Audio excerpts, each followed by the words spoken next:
Philip Lombard had the habit of waking at daybreak. He did so on this particular morning. He raised himself on an elbow and listened. The wind had somewhat abated but was still blowing. He could hear no sound of rain. At 8 o'clock, the wind was blowing more strongly, but Lombard did not hear it. He was asleep again. At 9:30, he was sitting on the edge of his bed looking at his watch. He put it to his ear. Then his lips drew back from his teeth in that curious wolf-like smile characteristic of the man. He said very softly, "I think the time has come to do something about this."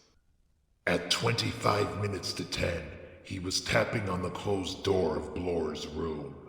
The latter opened it cautiously. His hair was tousled and his eyes were still dim with sleep. Philip Lombard said affably, "Sleeping the clock round? Well, shows you've got an easy conscience." Blor said shortly, "What's the matter?" Lombard answered, "Anybody called you or brought you any tea? Do you know what time it is?" Blor looked over his shoulder at a small traveling clock by his bedside. He said, 25 to 10. Wouldn't have believed I could have slept like that. Where's Rogers? Philip Lombard said, "It's a case of echo answers where."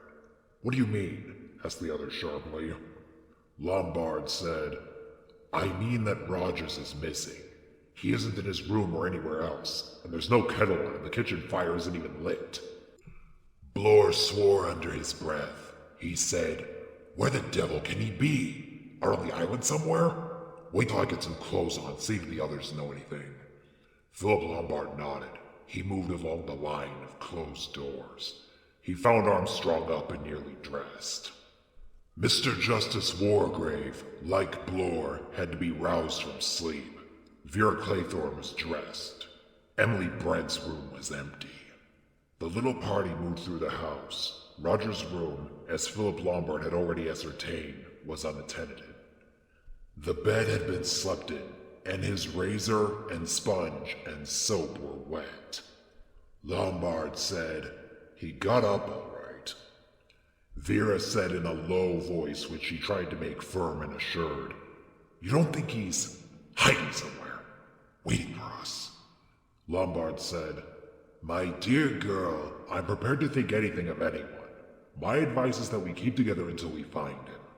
Armstrong said, "He must be out on the island somewhere." Blor, who had joined them, dressed but still unshaved, said, "Where's Miss Brent gone to? That's another mystery." But as they arrived in the hall, Emily Brent came in through the front door. She had on a mackintosh. She said, "The sea is as high as ever. I shouldn't think any boat could put out today." Blor said, "Have you been wandering about the island alone, Miss Brent? Don't you realize that's an exceedingly foolish thing to do?" Emily Brent said, "I assure you, Mr. Blor, that I kept an extremely sharp lookout." Blor grunted. He said, "Seen anything of Rogers?" Miss Brent's eyebrows rose. "Rogers? No, I haven't seen him this morning. Why?" Mr. Justice Wargrave, shaved, dressed, and with his false teeth in position, came down the stairs. He moved to the open dining room door. He said, "Laid the table for breakfast, I see." Lombard said, "He might have done that last night." They all moved inside the room, looking at the neatly set plates and cutlery, at the row of cups on the sideboard, at the felt mats placed ready for the coffee urn. It was Vera who saw it first.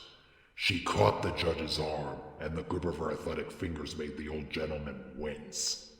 She cried out, "The soldiers! Look!" There were only 6 china figures in the middle of the table.